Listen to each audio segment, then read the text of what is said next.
Hi guys, welcome to my YouTube channel. Today I will share with you about air conditioning unit.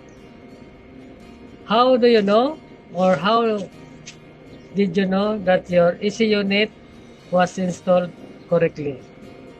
Guys, I try to explain this one in English as much as possible as long as I can. Some of my friends ask me how they will know that their AC unit was installed or fixed correctly. By the way, guys, our AC unit there is have two apartment, the indoor side and the outdoor side. Now this is the tips that I will share with you. First, you should check the place or location that your unit was installed. The outdoor unit, guys, should be installed not against the wind, so that there is enough air circulation inside the outdoor unit.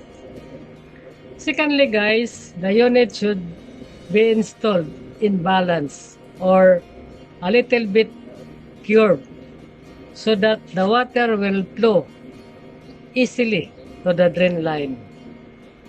And lastly, guys, the grills of the outdoor unit should be clean and there is nothing that will able to block the air circulation inside the outdoor or the condensing unit. Guys, let us take a look the outdoor unit of the AC. As you can see, guys, the position of the unit, it is a little bit curved so that the water will flow easily to the drain line.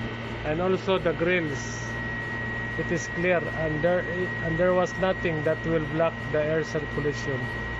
Do not put anything in the grills so that there is enough air that will circulate in the condenser side. Okay guys, now we will see the indoor side. Guys, this is the indoor side of the aircon unit. As you can see, we will open.